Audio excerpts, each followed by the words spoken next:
રુદ્ર સંહિતા સતીખંડનો અધ્યાય 37મો. દક્ષનું શિરછેદન. બ્રહ્માજીએ કહ્યું, હવે મહાબળવાન વીરભદ્ર અને ભગવાન વિષ્ણુનું ભયંકર યુદ્ધ થયું.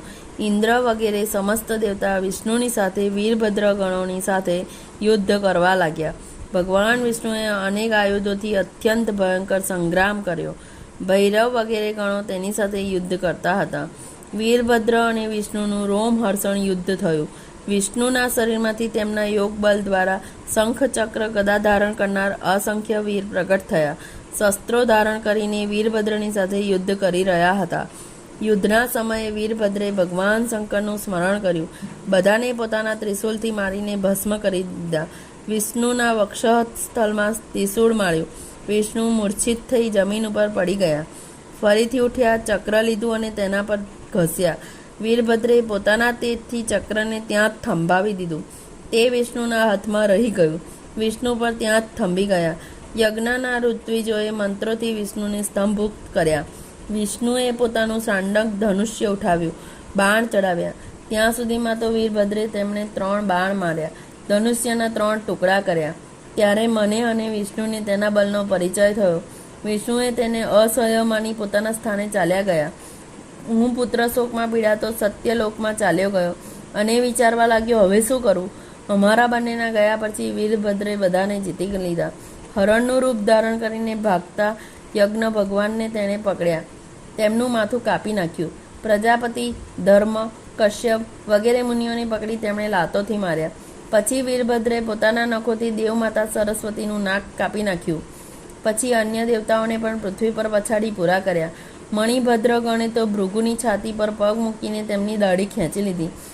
જ્યારે પુરુષા હસતા હતા, ચંડે તેમના દાંત પાડી નાખ્યા. પછી ક્રોધે ભરાયેલા શિવજીના ગણોએ દક્ષના યજ્ઞમાં મલમૂત્રની વર્ષા કરી તેને ભ્રષ્ટ કર્યો. જે દક્ષ વેદીની પાછળ છુપાયો હતો તેને ત્યાંથી પકડી લાવી વીરભદ્ર તેની છાતી ઉપર ચઢી બેઠો ને તેના માથાને આમળીને ધડ મસ્તકને જુદા કર્યા. મસ્તકને અંડિકુંભમાં હોમી દીધું.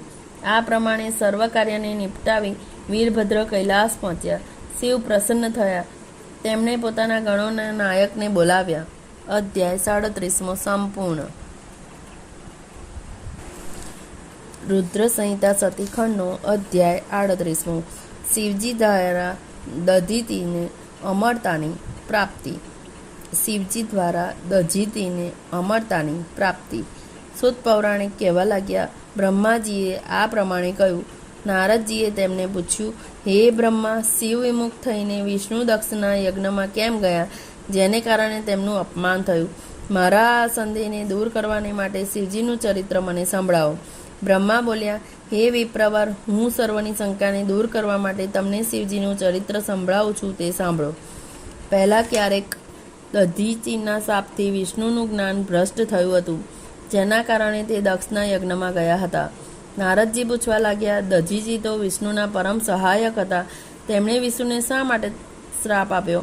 વિષ્ણુએ તેમનું શું વગાડ્યું હતું? બ્રહ્મા કહેવા લાગ્યા, શુવ નામનો એક રાજા હતો, જેનાથી દધીજી ઋષિની મિત્રતા હતી. કેટલાક દિવસો પછી દધીજીની સાથે તેનો અનર્થકારી વિવાદ થયો. દધીજીએ કહ્યું, 3 વર્ષોમાં બ્રાહ્મણ શ્રેષ્ઠ છે. તે પર રાજા શુવ, જે લક્ષ્મીના મંદમાં છકી ગયેલો હતો, તે કહેવા લાગ્યો, રાજા 8 લોકપાલોના તેજથી યુક્ત છે, તેથી રાજા શ્રેષ્ઠ છે. રાજા સર્વમય છે, એવું શ્રુતિ વાક્ય પણ છે. જે સર્વથી મોટો છે તે હું જ છું. દધીજીને તેથી ગુસ્સે આવ્યો. તેમણે શુવના મસ્તક ઉપર જોરથી મુષ્ટિ પ્રહાર કર્યો. શુવ મૂર્છિત થઈને પૃથ્વી પર પડી ગયો. પોતાની જાતને સ્વસ્થ કરીને તે ફરી ઉઠ્યો. તેણે ઋષિ ઉપર વ્રજ પ્રહાર કર્યો. મુનિ પૃથ્વી ઉપર પડ્યા. ઋષિએ શુક્રાચાર્યનું સ્મરણ કર્યું. શુક્રાચાર્ય આવ્યા. તેમણે ઋષિના ઘાને ઠીક કર્યો. પછી ક્ષુને બદલો ચૂકવવાને માટે તેમણે મહામૃત્યુંજય મંત્ર બતાવ્યો. આ પ્રમાણે ઉપદેશ આપી શુક્રાચાર્ય ભગવાન શંકરનું સ્મરણ કરતા ત્યાંથી વિદાય થયા. તપ કરવાને માટે ચાલ્યા. ઋષિએ ત્યાં જઈને મહામૃત્યુંજયનો વિધિપૂર્વક જપ કર્યો. શિવજીની કૃપા પ્રાપ્ત કરવા માટે તે માટે તપ કર્યું. તે તપથી પ્રસન્ન થઈને ભગવાન શંકર મુનિની આગળ આવ્યા અને દધીજીને કહેવા લાગ્યા, વરદાન માગો. ભક્ત શ્રેષ્ઠ દધીજીએ કહ્યું, હે મહાદેવજી, આપ મને 3 વરદાન આપો. એક તો મારા શરીરના હાડકાં વ્રત સમાન થાય, બીજું એ કે મને કોઈ બંધન ન કરી શકે, અને ત્રીજું એ કે હું દીન ન થાઉં. શિવજીએ તથાસ્તુ કહીને તેમને વરદાન આપ્યું. મુનિ પ્રસન્ન થયા. ઋષિ શિવવ્રત ક્ષુની પાસે આવ્યા. તેના મસ્તક ઉપર પોતાના ચરણનો પ્રહાર કર્યો.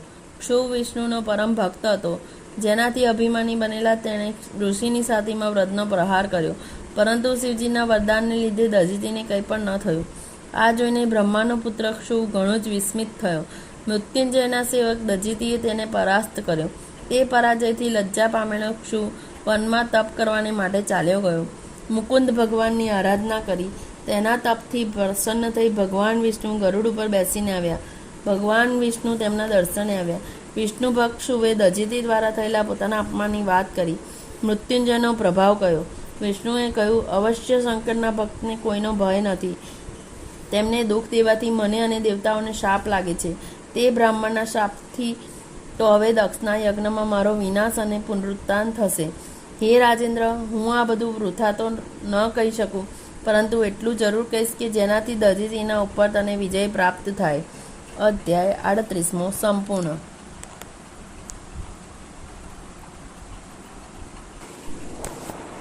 ઓમ નમઃ શિવાય.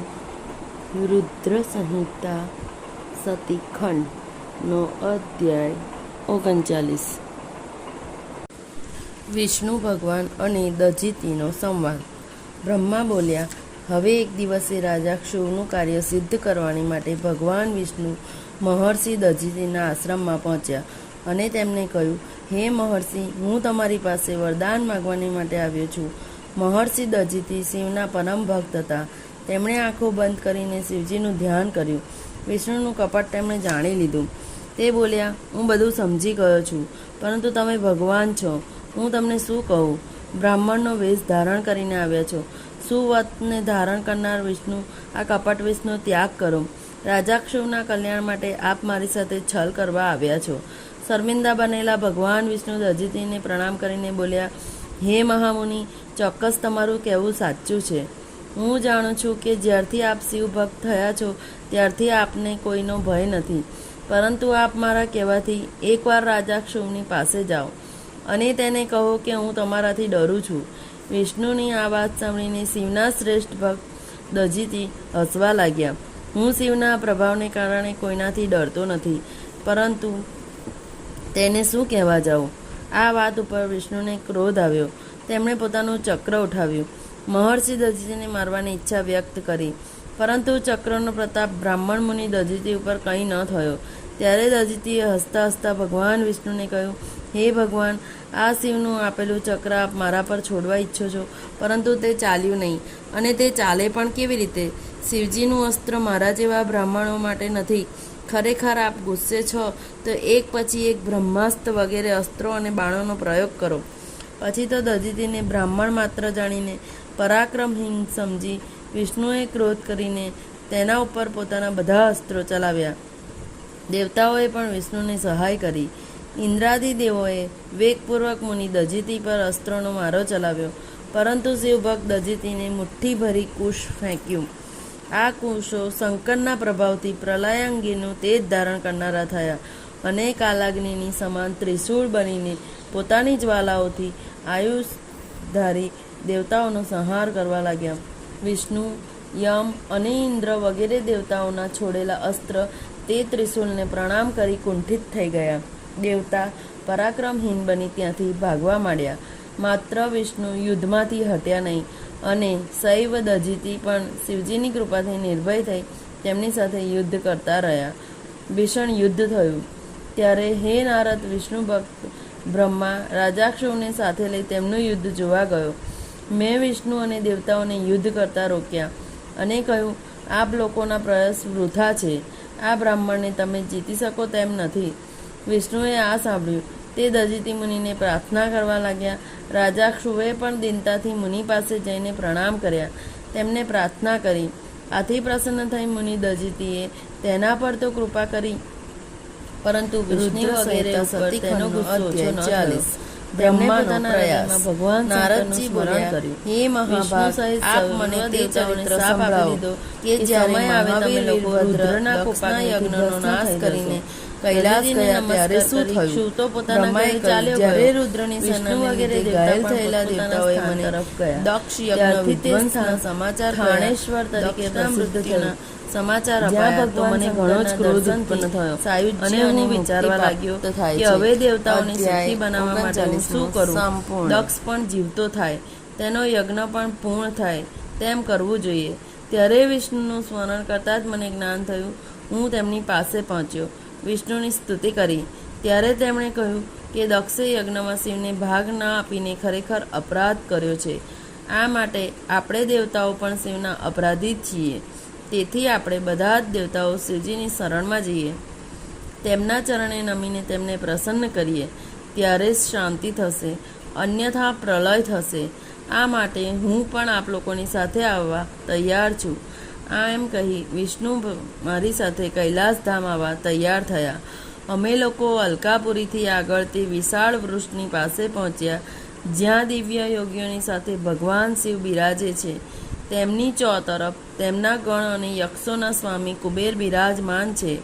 ત્યારે તેમની નજીકમાં પહોંચીને વિષ્ણુ વગેરે સર્વ દેવતાઓએ વારંવાર નમસ્કાર કર્યા. તેમની અનેક વિભૂતિઓ અને નામોથી સ્તુતિઓ કરી અને કહ્યું, હે દયાસાગર, હે મહેશ્વર, હે પરમેશ્વર, આપની કૃપા વગર અમે બધા નષ્ટ ભ્રષ્ટ થયા છીએ. તેથી હવે આપ પ્રસન્ન થાઓ અને અમારું રક્ષણ કરો. હે શંકર, અમને અનેક વિપત્તિઓથી બચાવો. હે નાથ, આપ પ્રસન્ન થઈને દક્ષના યજ્ઞને પૂર્ણ કરો. ભગ દેવતાની આંખ પહેલાંના જેવી થાય, યજમાન દક્ષ જીવતો થાય, પૂષાને દાંત મળે, ભૃગુની દાઢી પાછી આવે. આપની કૃપાથી આ દેવતાઓને આરોગ્યનો લાભ થાય. અમે લોકો આ અભિષ્ટ યજ્ઞ કર્મમાં આપનો ભાગ આપીશું. તેથી આ યજ્ઞનો પુનઃ પ્રારંભ થાય. આમ કહીને મારી સાથે વિષ્ણુ પણ હાથ જોડીને શિવજીના ચરણોમાં ઝૂકી પડ્યા. અધ્યાય 40 સંપૂર્ણ.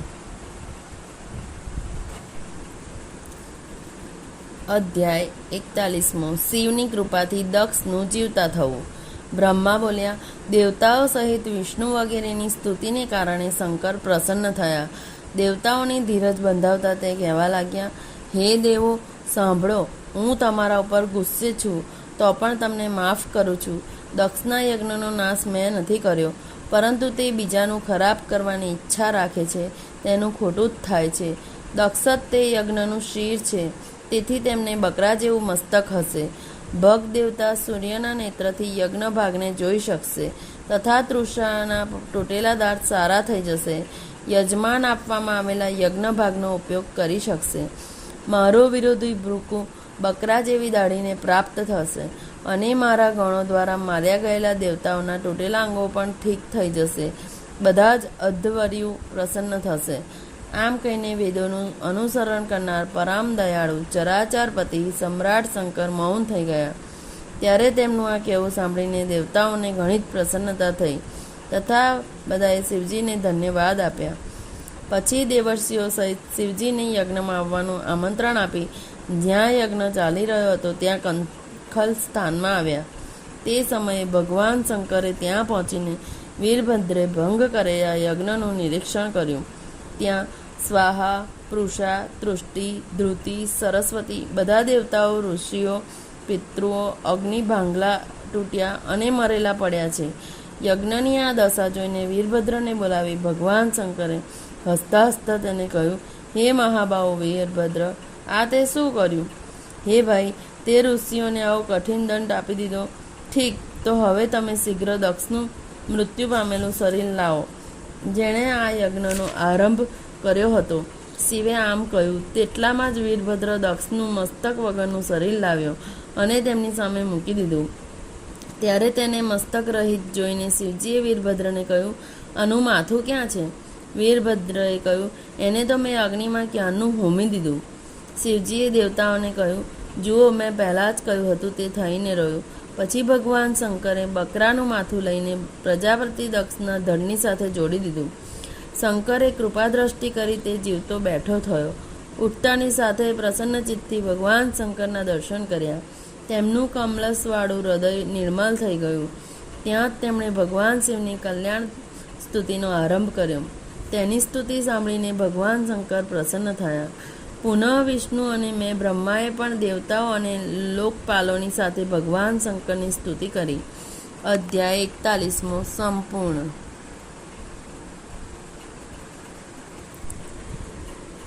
સતીખંડનો અધ્યાય 42 સતીખંડનું ફલ. બ્રહ્મા બોલ્યા, આ પ્રાર્થનાઓને સાંભળીને શંકર પ્રસન્ન થઈ ગયા અને તેમણે બધાની તરફ કૃપા દ્રષ્ટિથી જોયું. તે દક્ષને કહેવા લાગ્યા, હે પ્રજાપતિ દક્ષ, સાંભળો. જો હું સ્વતંત્ર ઈશ્વર છું, તથાપિ ભક્તોને વશ છું. ચારે ભક્તોમાં જ્ઞાની સર્વથી શ્રેષ્ઠ છે. જ્ઞાની મારું જ સ્વરૂપ છે. તેનાથી અધિક પ્રિય મને કોઈ નથી. તે કર્મપરાયણ મનુષ્ય મૂર્ખ છે, જે વેદ, યજ્ઞ, દાન અને તપથી મને જાણવાનો પ્રયાસ કરે છે. હું પણ આ રીતે કેવળ કર્મ દ્વારા આ સંસાર સાગરને તરવાની ઈચ્છા રાખતો હતો. મને તે ઠીક ન લાગ્યું, તેથી મેં તારા યજ્ઞનો વિધ્વંસ કર્યો. હે દક્ષ, હવે તું મને પરમેશ્વર માનીને બુદ્ધિપૂર્વક જ્ઞાનપરાયણ બની સાવધાનીપૂર્વક કર્મ કર. તું તે જાણે છે કે હું શંકર જ સંપૂર્ણ જગતનો દ્રષ્ટા છું. હું જ જગતની ઉત્પત્તિ, સ્થિતિ અને સંહાર કરું છું. અનેક ક્રિયાના પ્રમાણે ભિન્ન ભિન્ન નામોને ધારણ કરું છું. વિષ્ણુ ભક્તનો અર્થ તેવો નથી કે તે મારી નિંદા કરી શકે. મારો ભક્ત પણ વિષ્ણુની નિંદા કરી શકતો નથી.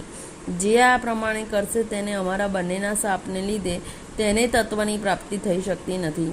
આ પ્રમાણેના શંકરના સુખકારક વચનો સાંભળીને ત્યાં બેઠેલા સઘળા મુનિઓ પ્રસન્ન થયા. દક્ષ શિવની ભક્તિમાં ડૂબ્યા. સમસ્ત દેવતાઓ કુટુંબ સાથે શંકર ભગવાનને પરમેશ્વર માનવા લાગ્યા. જેમણે જેવી સ્તુતિ કરી હતી, શંકર ભગવાને તેને તેવું જ વરદાન આપ્યું. દક્ષ પ્રસન્ન થયા. સિદ્ધ શિવનું નામ જપવા લાગ્યા. શિવજીની કૃપાથી તેણે પોતાનો યજ્ઞ પૂરો કર્યો. બધા દેવતાઓને યથાયોગ્ય તેમનો ભાગ મળ્યો. શિવજીને પણ તેમનો ભાગ મળ્યો. બ્રહ્માને પણ ઘણું દાન આપવામાં આવ્યું. દક્ષે વિધિપૂર્વક ઋત્વિજો દ્વારા યજ્ઞના મોટા કાર્યને સમાપ્ત કરાવ્યું. બધા દેવતાઓ અને ઋષિઓ ભગવાન શંકરના યશને ગાતા ગાતા પોતાના ધામ ચાલ્યા ગયા. હું અને વિષ્ણુ પણ મંગલદાયક તેમના નામનું ઉચ્ચારણ કરતા પોતપોતાને લોક પહોંચ્યા. દક્ષે શંકરનો સત્કાર કર્યો. પછી તેઓ પણ પોતાના ગણોની સાથે કૈલાસ પર્વતે પહોંચ્યા. આ ચરિત્ર સાંભળનારો જ્ઞાની થઈ ઉત્તમ સુખ અને દિવ્ય ગતિને પ્રાપ્ત કરનારો થાય છે. દક્ષપુત્રી સતીદેવી પોતાના શરીરનો ત્યાગ કરીને હિમાલયની પત્ની મેનાના ગર્ભથી ઉત્પન્ન થઈ અને મહાતપ કરી ફરીથી શિવજીને પ્રાપ્ત થયા. ઇતિ શ્રી મહાપુરાણમાં રુદ્ર સંહિતાનો સતીખંડ સંપૂર્ણ. ઓમ નમઃ શિવાય.